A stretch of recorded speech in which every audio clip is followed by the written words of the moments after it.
Bonjour à toutes et à tous, je suis très heureux de vous retrouver dans ce nouveau numéro de votre rendez-vous quotidien. Bienvenue en Ile-de-France. Ils se ressemblent tous, une statuette à l'effigie de Bouddha, des vitrines ornées de diodes lumineuses derrière lesquelles un grand rideau permet de dissimuler une activité sexuelle. De nombreux salons de massage à Paris abritent des réseaux de prostitution. Qui se cache derrière ce business? Comment le gouvernement compte-t-il s'attaquer à ces criminels qui exploitent les femmes? On en parle en tout début d'émission. Nous ouvrirons ensuite notre page culture avec Like. C'est une pièce de théâtre qui se joue actuellement à la Comédie de Paris et qui nous interpelle sur la relation passionnée que l'on a avec les réseaux sociaux. Et vous allez voir que l'on va tous s'identifier, parfois de façon assez déroutante, à ce personnage de cette pièce. Et enfin, nous conclurons cette émission avec votre rendez-vous Par ici les sorties, porté aujourd'hui par Benjamin Puech, journaliste au service culture du Figaro. Alors là, il y en aura pour tous les goûts, une exposition sur les grands magasins et une pièce de celui que l'on considère aujourd'hui comme le plus grand auteur comique après Molière, l'immense Eugène Labiche.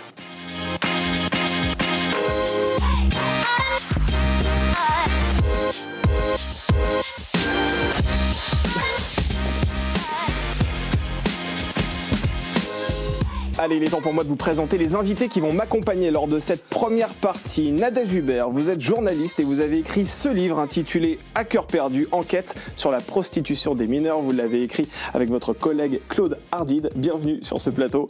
Fred Robert, vous occupez la fonction de porte-parole de l'association Zéro Macho. Bonjour, soyez également le bienvenu dans cette émission. Et Julie Boileau, vous êtes élue Horizon du 16e arrondissement de Paris. Bonjour, soyez également la bienvenue dans ce rendez-vous. Alors, fermer 100% des salons qui pratiquent la prostitution et l'exploitation sexuelle en France. L'objectif de la ministre chargée de l'égalité entre les femmes et les hommes est assez clair. Une circulaire interministérielle doit même permettre de traquer ces faux espaces de détente. Alors on va revenir sur cette guerre que l'exécutif souhaite mener contre ces endroits. Mais tout d'abord, remettons cela un petit peu en contexte. Que se passe-t-il concrètement dans ces salons ? Dans ces salons, je pense que vous pourrez mieux répondre à cette question, puisque c'est vrai que nous, dans le livre, on a surtout travaillé sur la prostitution des mineurs. Oui. Et c'est vrai que dans ces salons, les prostituées ne sont pas mineures. Par contre, il peut arriver que des clients le soient. Ouais. Bon, c'est un peu plus rare, mais quand même. Il peut arriver que des clients aillent dans ces salons et soient mineurs. Ça, c'est quelque chose qu'on constate aussi, en effet ? Alors nous, on s'est un peu focalisé sur le recensement et des salons, et surtout pour effectivement répondre à cette question que je pense que beaucoup de Parisiens se posent, qu'est-ce qu'il y a derrière ? Exactement, oui, parce que tout à l'heure je parlais en introduction des grands rideaux. C'est vrai qu'on ne sait jamais ce qui se passe à l'intérieur. Alors on sait qu'il y a une activité sexuelle vraisemblablement, mais est-ce qu'il y a aussi une activité de massage très classique qui s'y opère ? Alors ça dépend. Il y a certains salons qui font quand même des massages. A priori, alors nous on n'a pas testé, on les a recensés, on les a visités pour s'assurer de ce qui s'y passait, mais on n'est pas allé au bout de l'enquête. Ça aurait été plutôt malsain comme manière de faire. Mais, bien sûr. Ce dont on est certain, c'est que beaucoup sont interdits aux femmes ou ne prennent pas de femmes. Quand ils prennent des hommes, il y en arrive qui proposent des massages, mais à lire, comme on l'a fait nous, sur les forums des clients, les forums des clients de la prostitution aussi, les massages sont plutôt médiocres quand il y en a, mais c'est pour l'essentiel une activité sexuelle prostitution. Vous dites que ces salons sont parfois interdits aux femmes. Ça veut dire qu'on est une femme, on rentre dans ce salon, on dit non, clairement, on n'a pas de prestation. Il y en a où c'est même écrit. Alors c'est intéressant parce que c'est votre association qui a recensé à Paris 426 salons de massage, si je ne me trompe pas. Justement, comment vous avez fait pour les recenser? Parce que vous dites en effet que vous n'êtes pas allé jusqu'au bout de l'enquête et on vous comprend. Mais néanmoins, comment pouvez-vous être certain qu'il y a une activité sexuelle qui s'y déroule? Est-ce que vous avez une sorte de menu qui est à l'entrée et qui montre très explicitement qu'il y a ces massages avec finition dont on parle? Alors en réalité, il y a peu de place au doute parce que rien qu'en regardant sur Internet, il y a les commentaires, aussi bien sur les pages jaunes Google que sur les forums des clients de la prostitution, qui sont eux très explicites. Mais on a décidé de ne pas s'en contenter, d'en avoir le cœur net. Alors quand on visite ces salons qui se ressemblent tous, les salons de massage asiatiques, je pense que tous les Parisiens et tous les habitants des grandes villes savent les reconnaître. Ils ont tous quasiment exactement la même apparence que vous avez décrite. À l'intérieur, vous êtes systématiquement reçu par une femme en nuisette, ce qui déjà en soi signale que c'est pas vraiment une activité de massage traditionnelle. Disons que ça porte le décor, absolument. Il y a effectivement très souvent deux menus, et un menu, on va dire, qui sert de prétexte, et puis le vrai menu, celui qui parle de massage naturiste, de massage à quatre mains, de massage tantrique. Il y a quelques mots-clés qui sont comme ça utilisés sur les flyers. qui pareil laisse peu de place à l'ambiguïté. Et puis enfin, nous, histoire d'avoir le cœur net, on a utilisé le mot de passe quasi officiel de salon de prostitution, c'est de demander s'il y avait moyen d'avoir des finitions. C'est finitions, c'est ça. Alors ça, c'est quand même très connu. Alors, finition, mais il ne faut pas croire, parce qu'on a vite fait, pour minimiser la violence de ce trafic, que ça se contenterait de masturbation et que ce serait la seule prestation sexuelle. Non, finition, c'est juste le mot de passe. Mais derrière, c'est comme toute activité de prostitution, c'est une question de tarif pour avoir à peu près la totalité des prestations. Ça m'embête d'utiliser évidemment ce mot-là, parce que et le mot prestation et le mot travail ne nous semblent pas convenir. Mais pour avoir la totalité de ce qui se fait dans la prostitution, c'est une affaire de tarifs et de pourboire. Julie Boileau, je le disais, vous êtes élue Horizon dans le 16e arrondissement de Paris. Est-ce que vous constatez aussi dans votre arrondissement ce type de salon, prétendument, ce type de salon de massage ? Oui, il y en a dans le 16e arrondissement, il y en a dans tout Paris. Alors il y en a beaucoup moins dans le 16e arrondissement que dans d'autres arrondissements du nord-est parisien où effectivement ce type d'établissements sont beaucoup plus exposés et ont pignon sur eux. Mais oui, bien sûr, dans l'ouest parisien, il existe des salons de massage. Et nous avons des difficultés parce que c'est des commerces qui... ne crée pas de problème, il n'y a pas de nuisance. Je veux dire, en termes de voisinage, tout se passe correctement et c'est très calme. C'est juste assez peut-être néfaste pour l'image d'un quartier. Mais complètement, c'est néfaste pour l'image d'un quartier. Et puis surtout, un commerce a vocation à servir les habitants, à améliorer le cadre de vie. Et là, très clairement, on est dans un type de commerce qui n'est pas du tout dans ce qu'on peut attendre d'un cadre de vie d'une ville comme Paris. Au début de votre propos, c'est très intéressant ce que vous avez dit, parce que vous avez dit qu'il y en a moins dans le 16e arrondissement que dans l'Est parisien. Est-ce que ça veut dire que, en effet, ces salons de massage s'implantent peut-être un peu plus dans certains endroits de la capitale que dans d'autres? Et pour quelles raisons d'ailleurs? C'est peut-être aussi lié tout simplement avec le prix du foncier, le prix des baux commerciaux, le prix des fonds de commerce. J'imagine que ce type de criminalité organisée a également des réflexes très comptables. Et puis il y a peut-être également une volonté très très forte au niveau des élus locaux, de la municipalité, d'être très vigilants. À plusieurs reprises, il y a eu des fermetures de salons dans le 16e arrondissement parce que effectivement, les élus étaient très motivés, très mobilisés sur le sujet. Nadège Hubert, vous avez travaillé avec ce livre justement sur la prostitution des mineurs, mais quelle est la proportion de ces salons de massage, de cette économie dans le monde, dans cet immense monde de la prostitution? Est-ce que c'est quelque chose quand même d'assez répandu et dans quelle proportion ça a évolué au cours des dernières années? Nous, en tout cas, en ce qui concerne la prostitution des mineurs, eux ne se prostituent pas dans les salons de massage.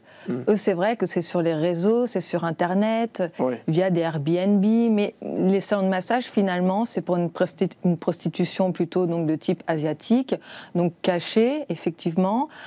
On la connaît depuis très très longtemps, c'est pas quelque chose de nouveau, mais en tout cas au niveau mineur, eux ils apparaissent pas vraiment là-dedans. Nous on n'a pas de salon de massage avec des mineurs sur le territoire. Alors vous dites ça et pourtant la ministre Aurore Bergé a montré un visuel récemment à nos confrères du Parisien lors de l'interview qu'elle a accordée où on voit effectivement une adolescente qui sert de visuel pour appâter des clients dans ces salons de massage où ils se pratiquent des prestations sexuelles. Peut-être qu'elle sert de visuel, mais est-ce que elles ne sont pas à l'intérieur. Voilà. En tout cas, nous, on n'en a pas constaté. Il n'y a pas eu de remontée, même de la part de la police et des enquêtes. On n'a pas eu vent de ça. Fred Robert, vous vouliez ajouter quelque chose? Non, mais parce que c'est une bonne remarque. Ce que nous, on a pu identifier, qui est très caractéristique, là aussi, comme les devantures que vous évoquiez, c'est que les femmes qui sont dans ces salons de massage ont un certain âge. On sent qu'elles ont la plupart du temps plus de 40 ans, parfois plus de 60. Elles sont très rarement en dessous des 40 ans. En revanche, la totalité des flyers et des publicités laisse entendre que ce sont des jeunes filles. Parfois même, et je pense que c'est aussi, ils utilisent souvent malheureusement un stéréotype attaché à la femme asiatique, en jouant sur cette ambiguïté, enfance, jeune femme, qui est assez répandu dans les pays occidentaux.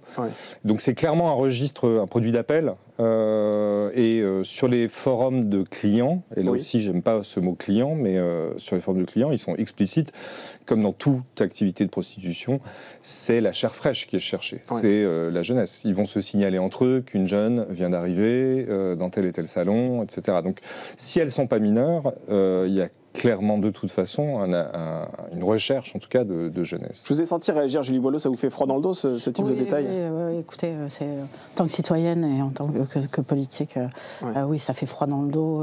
On est en 2025 et en France, on se retrouve encore avec, les chiffres sont assez parlants, 11 000 mineurs qui se prostituent, parce qu'on est dans une conception, excusez-moi, moi ça me choque, de glamourisation, d'érotisation de la prostitution. Enfin, Julia Roberts avec Pretty Woman, enfin, je veux dire, c'est à Hollywood.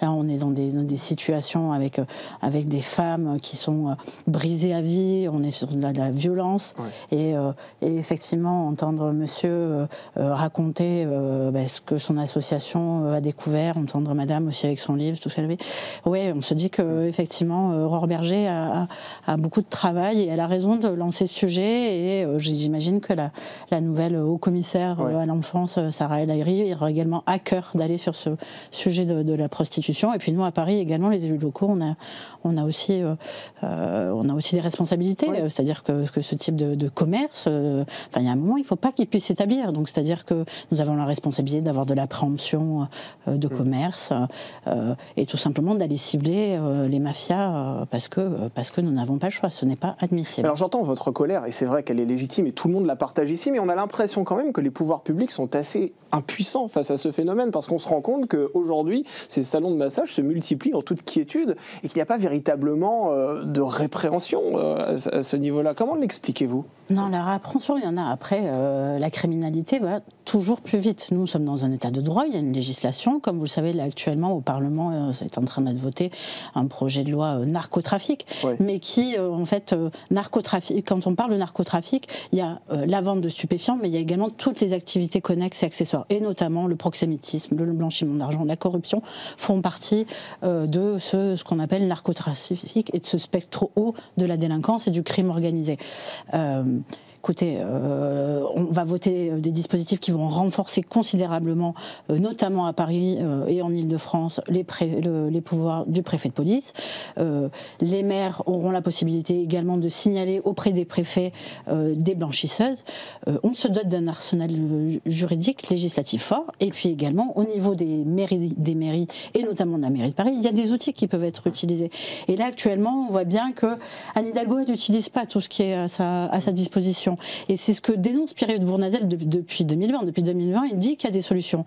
La préemption de commerce dans des zones ciblées, c'est une solution. Quand Anne Hidalgo est capable d'avoir des centaines de millions d'euros avec une vraie stratégie de préemption des logements, on peut faire exactement la même chose sur les commerces. Et quand vous allez dans le nord-est parisien en particulier, vous avez des rues complètes qui sont vraiment aux mains des mafias. Enfin, c'est pas moi qui le dis, c'est le préfet Nunes en audition au Sénat. Écoutez, la ville est là pour préempter les commerces, et honnêtement, je pense que les habitants préféreront avoir un boucher, un fleuriste, un magasin de jouets, plutôt que d'avoir ce type de commerce qui fait venir l'insécurité et puis qui casse vraiment le cadre de vie. Oui, Fred Robert, est-ce que vous pensez aussi que peut-être l'État a suffisamment de moyens et d'armes pour lutter contre ça ? Il a parfaitement les moyens, et il y a des tentatives, comme vous imaginez, dans tous les pays occidentaux, il y a eu des tentatives et des expériences différentes. En retour d'expérience, pour bien connaître le sujet, il n'y a qu'une seule mesure qui fonctionne, qui est possible depuis 2016, qui est peu coûteuse et d'une efficacité immédiate.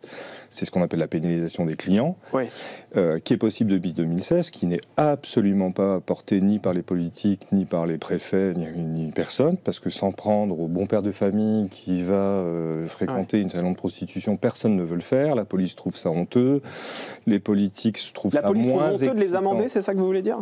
C'est moins noble. J'ai été frappé moi j'ai rencontré les commissaires de police de Suède, d'Allemagne, d'Espagne.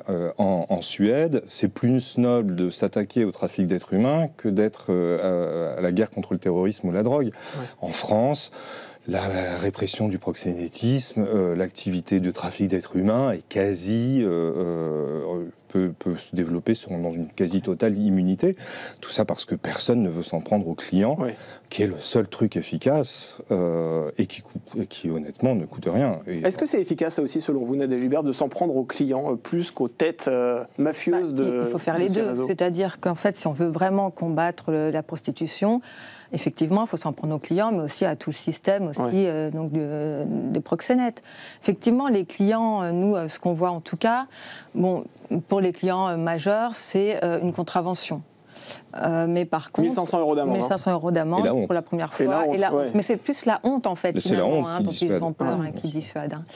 Par contre, pour les mineurs, c'est autre chose. Là, ils encourent des peines de prison. Mais ce qu'on constate lors, par exemple, des procès avec des clients, et c'est assez rare, déjà, de toute façon, la plupart du temps, ils ont plutôt du sursis. Parce que la question est, savait-il qu'elle avait 12 ans, 13 ans, 14 ans? Puisque les peines sont très différentes. Moins de 15 ans, c'est la loi du non-consentement. C'est-à-dire qu'il n'y a pas de consentement en dessous de 15 ans. Mais c'est difficile à prouver et finalement, ils s'en sortent toujours très bien. Donc il y a l'arsenal, mais là, on a l'impression qu'il y a une petite mollesse et qu'on se dit, finalement, les pauvres, on ne va pas les mettre en prison parce que les profils ils sont assez variés. Vous avez des ambulanciers, des commerciaux, des professions intellectuelles, vous avez de tout, de tous les âges. Ça va jusqu'à 60 ans, des pères mariés. Et effectivement, on n'a peut-être pas envie de les mettre en prison.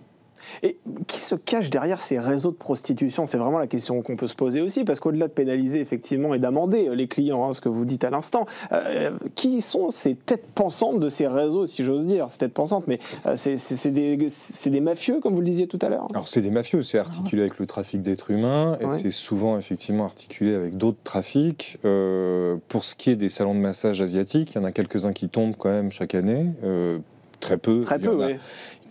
Pour un qui tombe, il y en a deux qui ouvrent. Mais quand il y en a un qui tombe, on s'aperçoit que la plupart du temps, les gérants en ont 4, 5 différents. Et c'est, malgré l'apparente modestie du commerce en question, c'est des fortunes souvent colossales.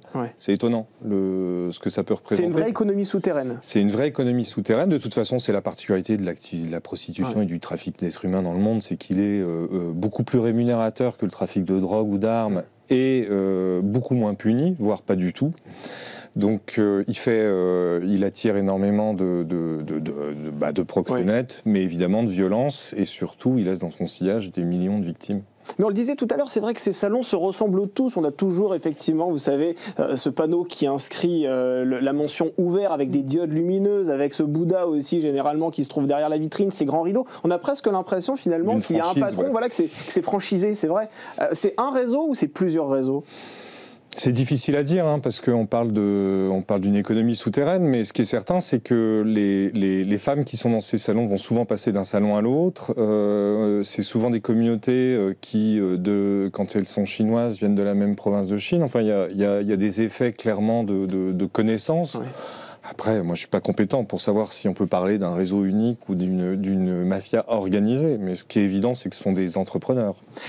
Julie Boileau, pour en revenir aux clients de la prostitution, très concrètement, comment peut-on dresser une contravention à une personne qui sort d'un salon de massage? Je veux dire, légalement, est-ce que c'est possible? Parce qu'on n'a aucune certitude que cette personne-là a effectivement consommé une activité, une prestation sexuelle à l'intérieur de l'établissement. Voilà, le problème justement de cet acte de pénaliser le client, c'est qu'on est sur la flagrance.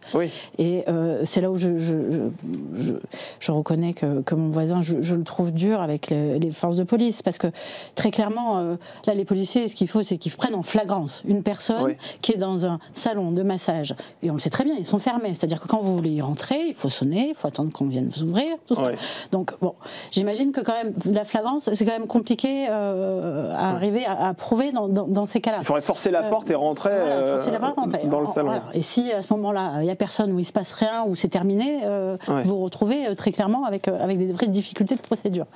Donc c'est la difficulté que nous avons. Et c'est pour ça que ce qui est intéressant, notamment dans ce qui est proposé par Aurore Berger, c'est tout le volet harcèlement de ce type de commerce. Le harcèlement qui passe par tout ce qui est répréhension de la législation liée à l'hygiène, liée à la dissimulation du travail, liée à la fraude fiscale. C'est le harcèlement. C'est un peu ce qui avait fait tomber Al Capone à l'époque.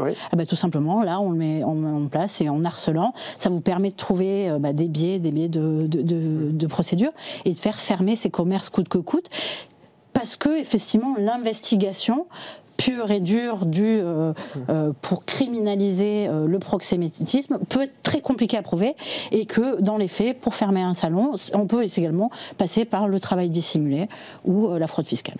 Et l'argent justement qui découle de cette activité illégale, Il va où cet argent? Alors, pour ce qui est des mineurs, parce que nous, c'est ce qu'on constate, c'est plutôt des petits réseaux. Ouais.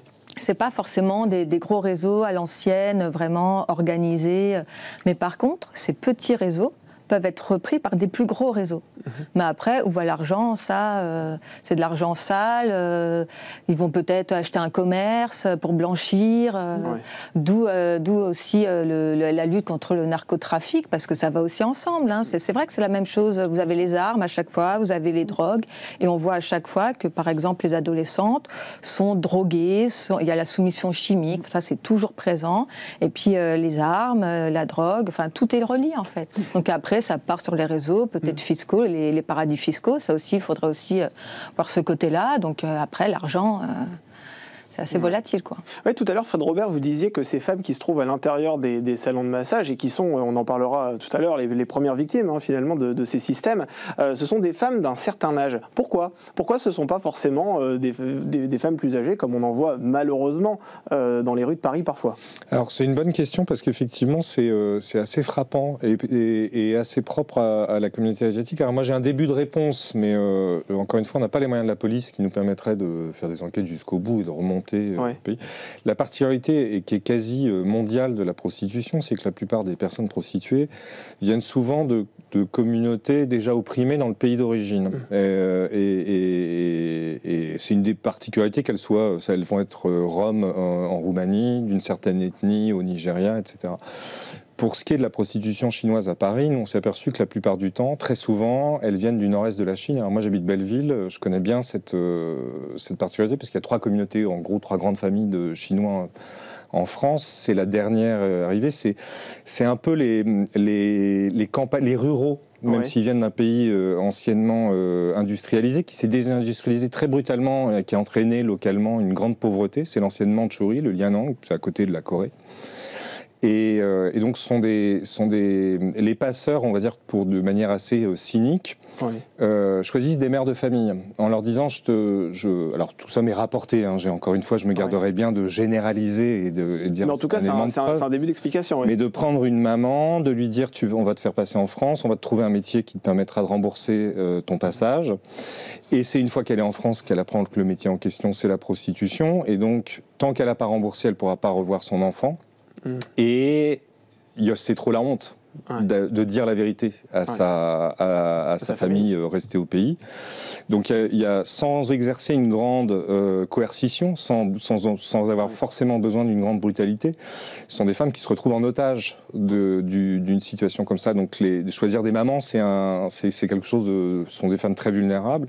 Parce qu'une des autres constantes qui nous a frappés, parmi nous il y avait des gens qui parlaient le mandarin, qui ont pu parler avec elles, et il y a des femmes qui sont là depuis 10 ans en France et qui savent à peine dire bonjour, qui sont extrêmement isolées, qui n'iront jamais voir ni la police ni les associations d'aide, etc. Donc elles sont véritablement prises en otage, elles ne peuvent pas s'en défaire. Alors nous c'est comme ça qu'on explique, on va dire l'âge relatif, c'est une des explications je pense, mais on va dire très concrètement, c'est la grande pauvreté qui est l'essence. D'un côté, la grande pauvreté dans les pays d'origine, de l'autre côté, l'appel d'air créé par les clients. Et à partir de ce moment-là, il y aura forcément toujours des gros malins pour faire le trafic entre l'offre et la demande. Et Julie Boileau, ce qu'il faut aussi souligner, c'est que ces femmes, elles travaillent dans des conditions absolument déplorables. Généralement, elles vivent même dans des tout petits endroits, parfois dans des logements totalement insalubres. Ça aussi, il faut le souligner pour...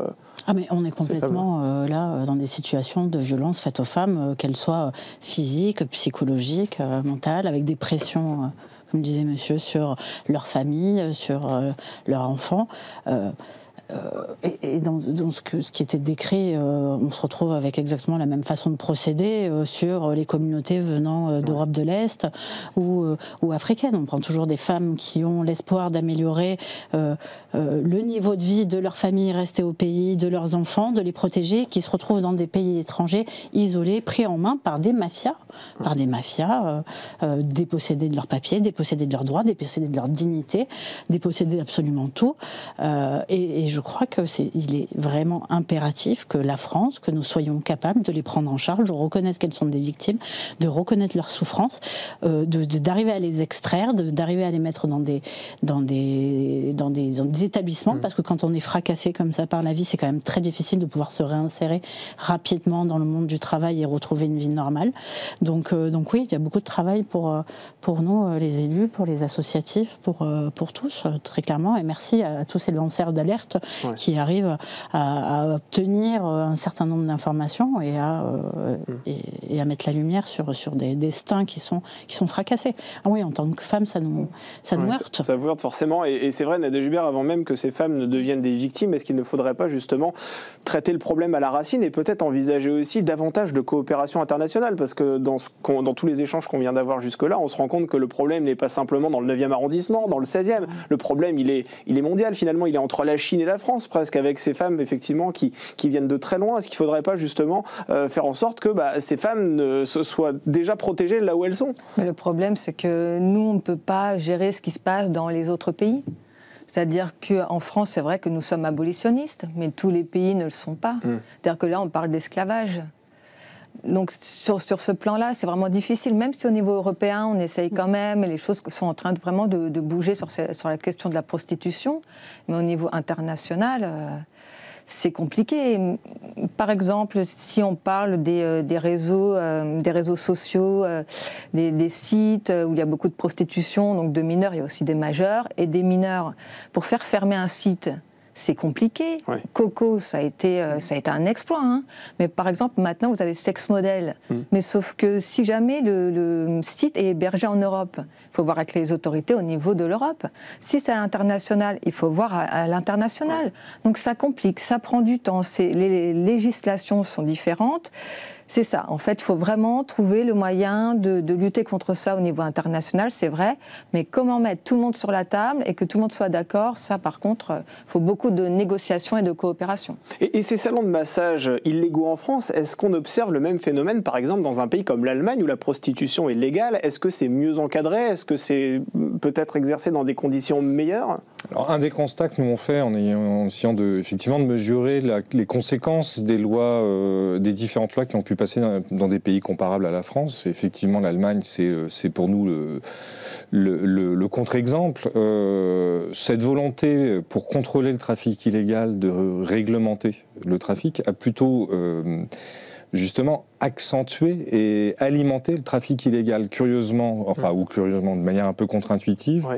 Plutôt que de le limiter, ça l'a encouragé. Et la prostitution en Allemagne a explosé à partir du moment où elle a été réglementée, et y compris la prostitution, on va dire, illégale, puisque là-bas, il y a une forme de légalité.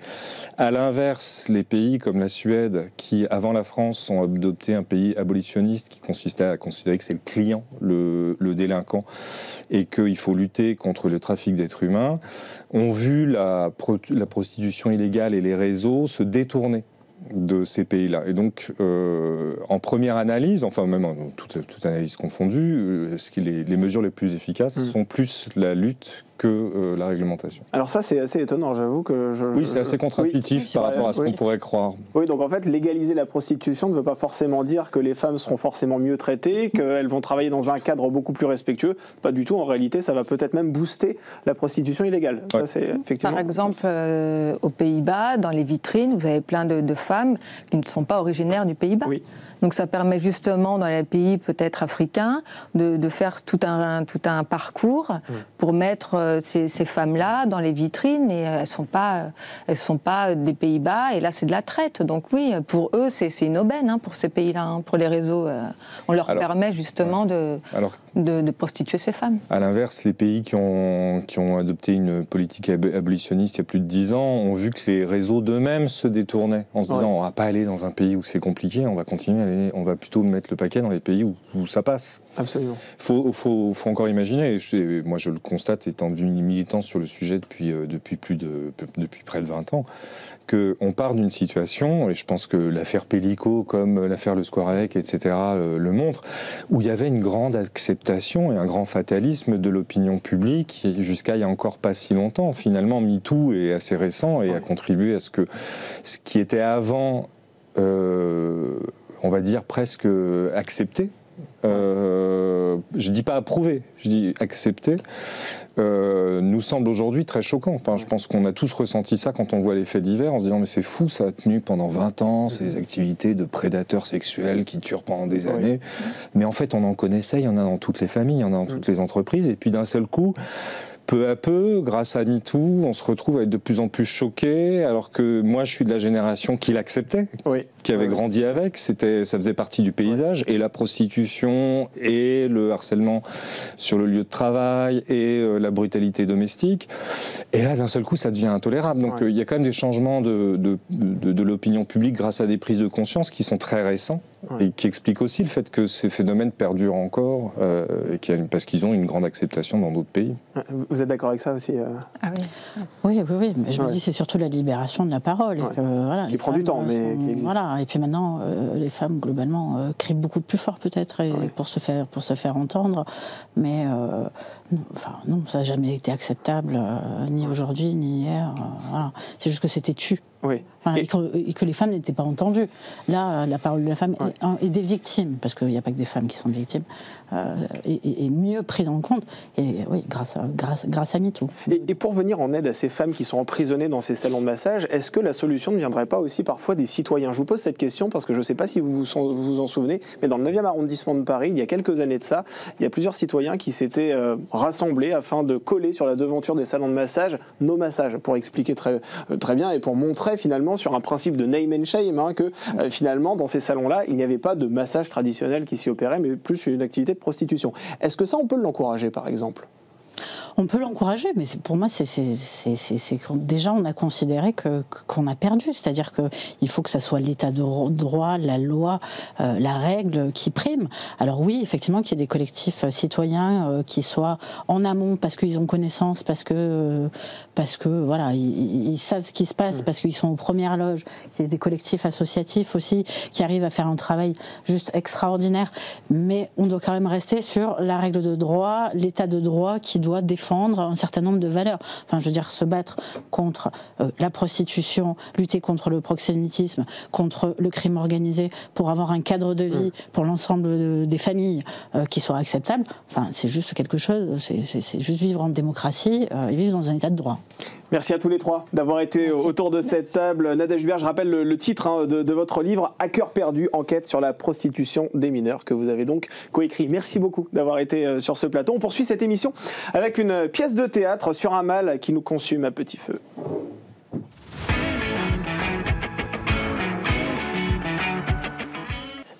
Et cette souffrance qui nous ronge, c'est celle que vous éprouvez lorsque vous avez posté la plus belle photo de vous sur votre compte Instagram et qu'elle ne récolte que 3 réactions, dont celle de votre maman, de votre papa et de votre frère. Ce rapport charnel que nous avons aux réseaux sociaux, cet attachement embarrassant parfois que nous avons avec notre timeline, tout cela est parfaitement dépeint dans cette pièce dont on va parler tout de suite. Bonjour Yvan Calberac. Bonjour.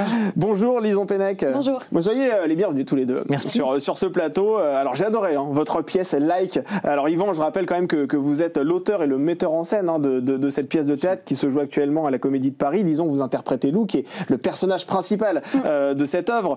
Comment déjà cette idée est-elle née? Comment avez-vous eu l'idée d'écrire une pièce sur les réseaux sociaux, sachant que c'est quand même pas une matière très courante, c'est pas souvent traité au théâtre? Justement, c'est ce qui m'a intéressé. Moi, je suis un auteur principalement de comédie. Ouais. Donc, c'est une pièce vraiment...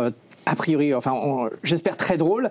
Et en fait, les réseaux sociaux, ça crée chez nous des nouveaux comportements. Ouais. Par exemple, il y a 10 ou 20 ans, il ne nous venait pas à l'idée de photographier le plat qu'on venait de manger, de poster et de l'envoyer une photo du plat à nos amis.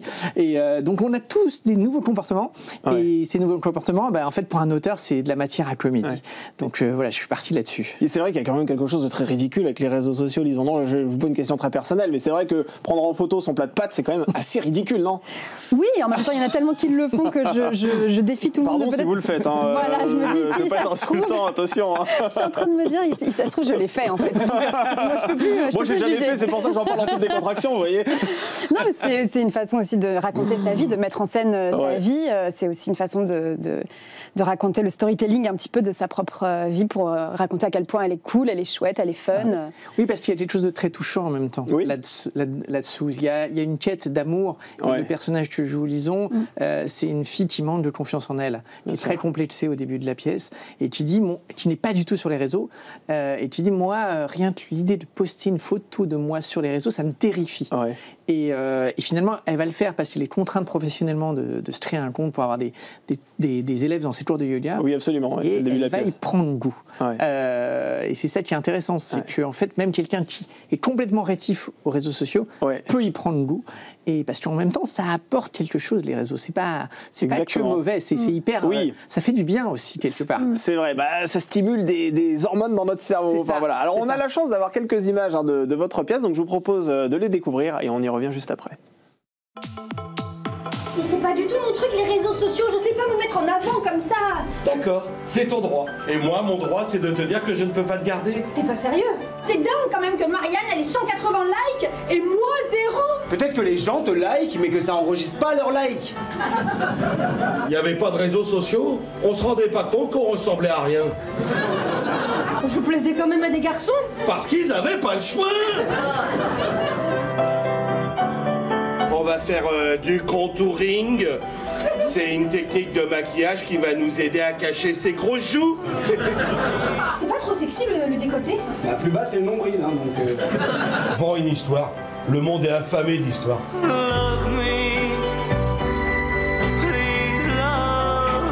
Elle en est à 40 000 likes. 40 000 likes. Ouais, on va pouvoir suivre la grossesse pas à pas. Elle promet de faire des posts tous les jours. Si j'ai bien compris, pendant la grossesse, tu vas mettre un faux ventre. Oui. Et après l'accouchement, tu penses faire comment? Alors je pensais louer un bébé.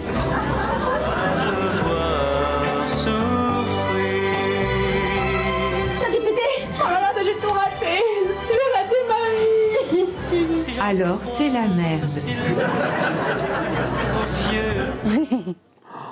Ah mais quelle angoisse à ce collier avec le téléphone, on en voit de plus en plus. Hein, mais ça, alors là, c'est vraiment le comble de l'attachement au smartphone. Hein. C'est pendu au cou, quoi. Ah ouais, là, vous pouvez vraiment pas vous en défaire. Alors c'est vrai que quand on regarde cette bande-annonce, on se rend compte que vous dépeignez quand même une société assez féroce aujourd'hui, assez artificielle, c'est le moins qu'on puisse dire. Vous avez puisé votre inspiration où exactement? Vraiment dans la vie de tous les jours, dans votre entourage? Non, autour de moi, mais après, c'est parce que aussi on pousse un peu le curseur pour en rire. Donc forcément, c'est un petit peu plus que la réalité. Mais enfin, parfois même... il y a des gens qui nous disent attendez, la réalité va encore plus loin. Mais c'est vrai que la pièce elle est construite comme ça dans une sorte d'enchaînement de situations qui vont de plus en plus loin. J'espère pour le plus grand plaisir du spectateur parce que c'est de plus en plus drôle, j'espère aussi. Et en fait, ça parle de cette dictature des apparences qu'il y a dans les réseaux sociaux. C'est-à-dire que quelque part, les gens beaux sont hyper valorisés. C'est-à-dire que aujourd'hui on voit des comptes où une influenceuse, si elle n'est pas mignonne, elle a moins de likes qu'une influenceuse qui va être entre guillemets plus attirante, en tout cas dans les standards de la beauté actuelle. Et donc ça parle de ça. Et comment faire avec ça? Comment faire quand on n'est pas quand on est juste normal, quoi. Qu'est-ce qu'on fait? Est-ce qu'on accepte notre sort? Est-ce qu'on essaie de changer notre apparence? Voilà, ça pose toutes ces questions-là. Et par conséquent, Lison, vous l'avez bien pris quand on vous a proposé ce rôle? Justement, parce que comme à la base vous n'aviez pas beaucoup de likes, ça commence comme ça la pièce, n'est-ce pas? Franchement, à votre place, j'aurais pas bien pris. Hein. Vous avez tout de suite accepté? Oui, j'ai tout de suite accepté parce que je voyais que la pièce, il y avait toute la drôlerie d'Yvan qu'on connaît très bien, et puis il y avait aussi ce qu'Yvan sait très bien écrire, c'est les failles narcissiques des personnages, le besoin d'amour à combler. Et en fait, les réseaux sociaux pour ça sont un super sujet, parce que quand tu dis que ça crée des nouveaux comportements, en même temps ça vient attiser quelque chose qui existe depuis le fin fond des temps, à mon avis, qui est comment on s'accomplit via le regard d'autrui. Et les réseaux sociaux ne sont que ça, qu'une vitrine qu'on met en place pour être validé par autrui. Et ça vient jeter un miroir sur nos accomplissements, mais aussi sur ce qu'on n'accomplit pas, sur nos envies, sur nos frustrations. Et je pense que la pièce, elle raconte aussi, au-delà de la comédie, elle raconte très très bien ça. Moi, je trouve que c'est un sujet que je trouve très important, parce qu'on est tous confrontés à des moments de nos vies avec les réseaux sociaux à ça. Il y a des moments où les réseaux sociaux, on va être très libérés, très détendus avec, prendre ça comme un outil pro, ou effectivement juste communiquer avec la famille. Et puis des fois, on va plonger dedans parce que à l'intérieur, on se sent moins bien avec nous-mêmes. Et ça va être l'extension de notre ego finalement, et on s'en rend compte dès les premières minutes de la pièce. Lorsque vous postez une photo, vous n'avez que 300 abonnés et vous n'avez pas un seul like. À ce moment-là, votre personnage le prend très mal. Vous vous dites, attendez, c'est pas possible, soit il y a une panne technique, soit je suis détesté, enfin il y a forcément un problème. Exactement, soit c'est un problème technique parce que c'est inconcevable, soit ces personnes ne me regardent, et pire, personne ne m'aime. Or, sur les réseaux sociaux, ce qu'on veut, c'est être aimé, ou en tout cas juste avoir un soupçon de validation qui viendrait remplacer peut-être une quête d'amour un peu plus large. Mais quand on voit ça, c'est là où on se dit quand même que les réseaux sociaux apportent des soucis là où il n'y en avait pas avant. Parce qu'excusez-moi, mais avant je mettais pas de photos de moi, j'attendais pas des likes, j'attendais pas l'approbation. En effet, avant on pouvait être tranquille dans son coin, et maintenant on est obligé d'avoir l'approbation des autres sur les réseaux sociaux. On n'a pas attendu les réseaux sociaux pour se comparer les uns les autres. Oui, c'est vrai, vous avez raison. On n'a pas attendu les réseaux sociaux pour essayer de plaire.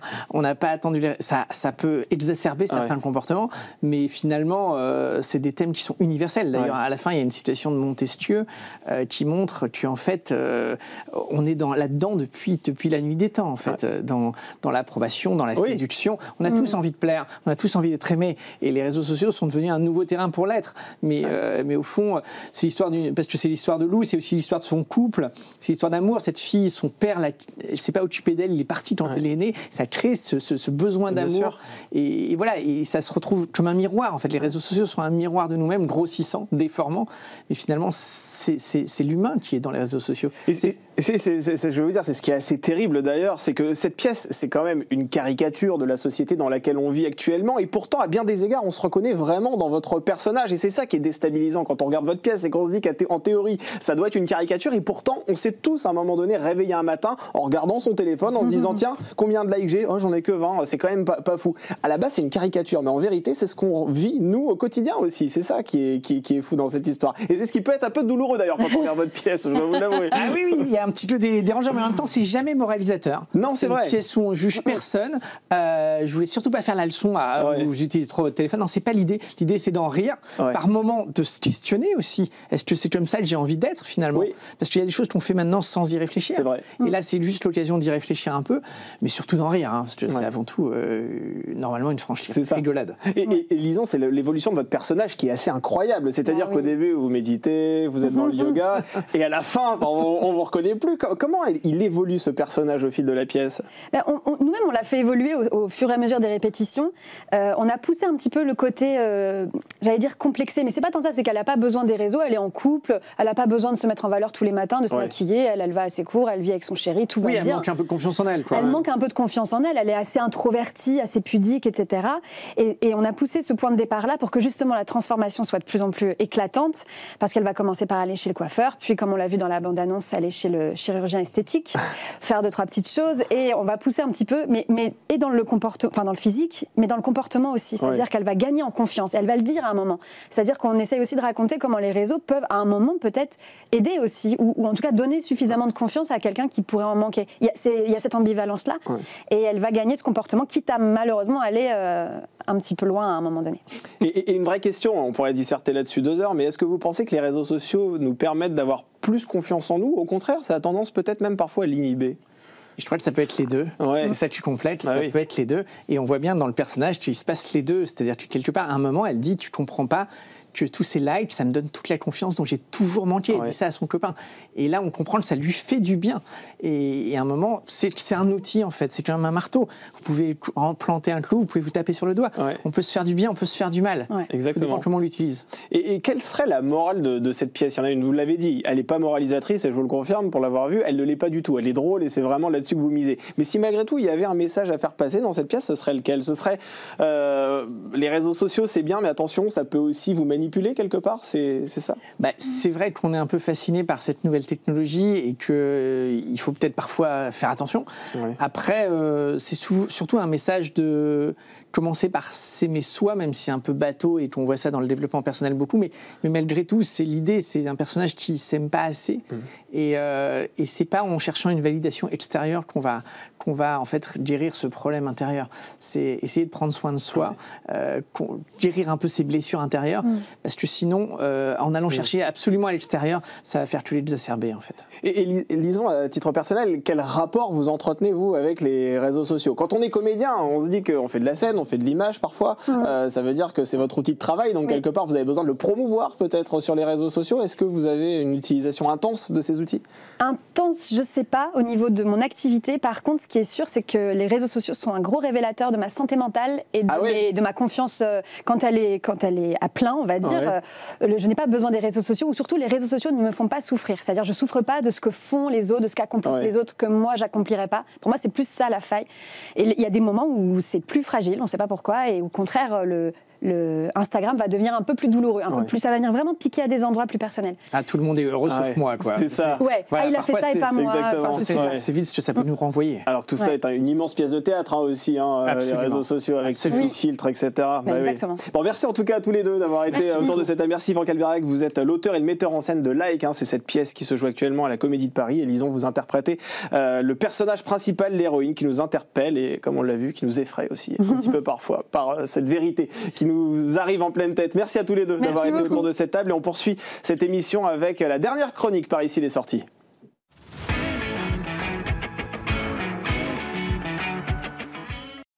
Alors, avant de donner la parole à Benjamin Piège, qui vient de nous rejoindre. Bonjour Benjamin. Bonjour Damien. Vous allez bien? Très bien, et vous-même? Vous êtes journaliste au service culture du Figaro. Alors, avant que vous nous fassiez la moindre recommandation, je voulais tout d'abord en faire moi-même une. C'est ce livre, Pierre Bénichou, une figure de style, que vous sortez mercredi prochain aux éditions du Rocher. Alors, c'est un livre très réussi, vous savez, sur cette voix des grosses têtes et sur cette plume aussi que vous décrivez parfaitement. Vous savez, cette plume qui a sculpté le Nouvel Obs.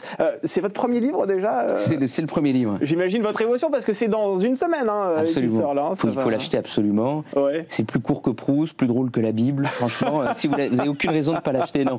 Bien sûr, c'est juste un portrait hommage à une figure finalement assez méconnue et énigmatique, qui était pas seulement l'homme le plus drôle de Paris, mais aussi une des meilleures plumes de sa génération et qui a eu une trajectoire humaine particulièrement intéressante. Elle vient d'où cette fascination là pour Pierre Bénichou? Un coup de foudre. Un coup de foudre, oui. Un jour en l'entendant. Non, j'ai découvert après l'avoir rencontré quand j'étais petit, tout ça, c'est une longue histoire.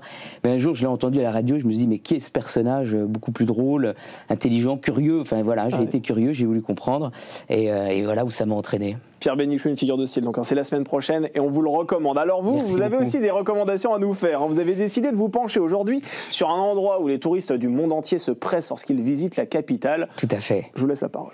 Voilà, alors effectivement, je vais vous parler d'un temps assez lointain, avant les sites de vêtements d'occasion Vinted, avant les cohues du Black Market, les files devant les magasins des Champs-Élysées, là où tout a commencé, au fond, cette folie, cette frénésie de la consommation.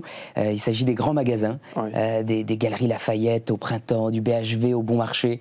C'est une saga racontée avec brio à la Cité de l'Architecture et du Patrimoine, qui est donc dans une des ailes du Palais de Chaillot au Trocadéro. C'est une exposition qu'on découvrira on a encore un mois, donc jusqu'au 6 avril. Et d'ailleurs, je précise que c'est le plus grand centre au monde consacré à l'architecture, cette Cité de l'Architecture et du Patrimoine, et qui mérite le coup d'œil, effectivement. Et pourquoi vous nous proposez de la découvrir, cette expo? Déjà parce que c'est vraiment un pan de l'histoire parisienne, et ensuite parce que ces géants du commerce ont accompagné la modernité. C'est l'angle vraiment intéressant qui est choisi par cette exposition. En fait, si vous voulez, il faut se remettre dans le contexte des années 1850. La révolution industrielle bat son plein, les classes moyennes se développent, les locomotives traversent l'Europe, et il y a un commerçant appelé Aristide Boucicaut qui va avoir plusieurs idées de génie, parmi lesquelles faire des marges faibles en pariant sur la quantité, mettre en valeur les étalages pour les rendre attrayants, et faire de sa boutique un lieu de loisirs, voire de plaisir. Et c'est ainsi que cet honnête commerçant qu'on voit sur un tableau avec un sérieux de pape dans l'exposition crée le Bon Marché en 1852, et par là même le concept de grand magasin. Alors après, il y en aura beaucoup d'autres. 1856, le bazar de l'Hôtel de Ville, 58, Macy's à New York, 69, la Samaritaine, mais aussi à Mexico, au Caire, à Buenos Aires, à Sofia en Bulgarie. En fait, toutes les grandes villes ont envie de se parer de magasins à leur hauteur. Et on y voit quoi dans cette exposition, juste ? On y voit des objets, c'est-à-dire des éventails, des flacons, des gants de soie, des esquisses qui représentent les coupoles qui coiffaient chacun de ces bâtiments. C'est très varié, et on a un peu le sentiment d'être à une exposition sur le Titanic. Oui, qui renvoie à une époque de prospérité disparue. C'est pas figé pour autant, on pourrait le craindre avec une succession d'objets, parce que la scénographie est assez réussie. C'était un peu un impératif quand on veut recréer des endroits qui avaient cette splendeur. Il y a des installations interactives, et puis pour les grands magasins à partir des années 50, des films d'actualité. Donc tout ça nous immerge dans l'exposition, qui est placée sous le haut patronage implicite de Zola. Évidemment, c'était obligatoire, puisque c'est lui le premier à avoir raconté l'histoire des grands magasins en 1883 avec Au bonheur des dames, où il voulait écrire le poème de l'activité moderne. Et cette activité moderne, c'est vraiment ce que décortique l'exposition à la Cité de l'Architecture, l'invention du commerce moderne. En fait, les ventes s'industrialisent dans la deuxième moitié du 19e siècle. Ceux qu'on n'appelle pas encore les publicitaires vont rivaliser d'inventivité, en créant par exemple le mois du blanc, quelque chose qui existe encore aujourd'hui, mais qui au départ, c'était des gens entourés autour d'une table qui se sont dit mais comment relancer les ventes au creux de l'année? Ça a été fabriqué de toutes pièces. En fait, on comprend que le client doit jamais être en repos, ni à l'extérieur, ni à l'intérieur, où des expositions, des spectacles sont organisés. Bref, on le prend par les sentiments, tout ce qu'on connaît aussi aujourd'hui, évidemment. Alors, peut-être que c'est là, d'ailleurs, où il y aurait un bémol à l'exposition. Je trouve qu'ils auraient peut-être un peu plus pu mettre en perspective cette irruption de la consommation. Il y a une mention qui est faite à Jean Baudrillard, qui est un philosophe mort en 2007, et c'est lui qui avait popularisé cette expression société de la consommation. Mais finalement, la citation la plus judicieuse qui est dans l'exposition, elle est d'Andy Warhol, qui s'y connaissait en marketing puisqu'il avait, utilisé le marketing dans le domaine de l'art.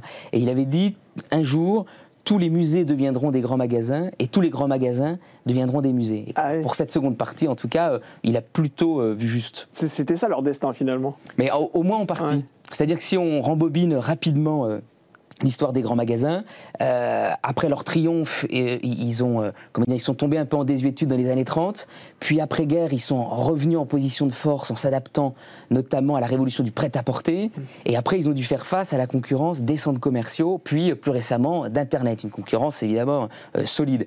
Et donc ils ont compris qu'il fallait parier sur ce qui fait leur singularité, à savoir leur histoire et leur patrimoine. C'est pas un hasard si LVMH a dépensé 755 millions d'euros pour rénover la Samaritaine pendant 16 années, ça a rouvert en 2021, de sorte à donner des habits neufs à l'architecture art déco, art nouveau. Le Bon Marché aussi parie sur son histoire, donne raison à Andy Warhol puisqu'ils organisent des visites en journée et en soirée, je le précise, il y en aura fin mars, en avril, au mois de juin, et organise des expositions d'art contemporain, en ça fidèle au précepte de Boucicaut qui voulait faire de sa boutique un lieu de vie. Ça n'a pas empêché ces grands magasins de suivre le chemin du progrès, les nouveaux modes de consommation. La preuve avec le Printemps qui a ouvert un rayon de seconde main, ils appellent ça le vintage d'exception. Bref, tout change, mais rien ne change de la saga des grands magasins que raconte la Cité de l'Architecture et qui ont toujours pignon sur rue aujourd'hui. Alors Benjamin Pioche, vous vouliez également nous parler d'une pièce de théâtre dont l'auteur est celui que l'on considère comme le plus grand auteur comique après Molière, c'est Eugène Labiche. Effectivement, alors une pièce qui se déroule exactement à la même époque que celle des grands magasins. Le personnage principal pourrait en sortir quand débute cette pièce, qui est donc qui est jouée dans un théâtre du 11e arrondissement qui s'appelle l'Artistique à Thévin, une salle assez confortable, même très confortable, près de la station Voltaire, et c'est une version de cette pièce très célèbre de Labiche, une des plus célèbres avec un chapeau de paille en Italie, qui est une version assez colorée, bouillonnante, qui tire peut-être plus du côté de la comédie burlesque que la comédie de mœurs. Et donc on retrouve comment s'appelle-t-il, Monsieur Perrichon à la gare. On le sent inquiet de tout, satisfait de lui-même. Il est embarrassé par une paire de skis parce qu'il va à la montagne. Bon, une petite relecture moderne. Embarrassé par sa femme qui lui court après, par sa fille qui est très naïve, et par deux jeunes hommes qui voudraient bien avoir la main de cette même fille et qui lui collent au basque. La mise en scène donc, est signée Frédéric Lazzarini avec des décors assez colorés, des projections vidéo, insuffle une fantaisie qui colle bien à cette pièce, qui avance à 1000 à l'heure avec, comme souvent, des demandes en mariage, des chutes dans des ravins, des provocations en duel pour une faute d'orthographe. On devine que Labiche aurait fait un très bon scénariste de série. Ah oui, à 100%. À 100%, et parce qu'il a cet art du sketch, mais aussi on l'aime parce qu'il est satiriste. Et dans cette pièce-là, il fait un portrait grinçant son nom me saute à chaque fois, de Perrichon, en un vaniteux épouvantable, un trésor d'ingratitude pour citer le texte. Il est insupportable, tout simplement, ce qui fait évidemment un bien fou. Il est joué par un acteur qui s'appelle Cédric Collas, qui ne démérite pas, avec beaucoup de gestuels, de mimiques assez drôles. Il faut saluer aussi la performance de Guillaume Vert, qui joue plusieurs seconds rôles, vraiment un aubergiste, un commandant de l'armée française, un employé, vraiment il arrive à changer de casquette et il joue tout en retenue pour être plus drôle. ce qui était une bonne intuition. Donc on sort de ce Labiche revigoré. Un Labiche est toujours bon pour la santé, puisqu'il sait être à la fois drôle et cruel. Et il pose par exemple cette question au milieu de la pièce qui nous dira encore peut-être quelque chose. Pourquoi les Français sont-ils si spirituels chez eux et si bêtes quand ils partent en voyage? Voilà. Je pense que peut-être que ça peut encore nous... Merci, je me reconnais dans cette expression. Si vous m'avez regardé, je prends très mal d'ailleurs, Benjamin Puech. Je ne sais pas si je vous souhaite un bon week-end. En attendant, merci d'avoir été autour de cette table. Vous êtes journaliste au service culture du Figaro. C'est la fin de cette émission. Merci beaucoup de nous avoir suivis lundi. Vous retrouverez un nouveau numéro de Bienvenue en Ile-de-France. D'ici là, je vous souhaite un très très bon week-end sur le Figaro TV.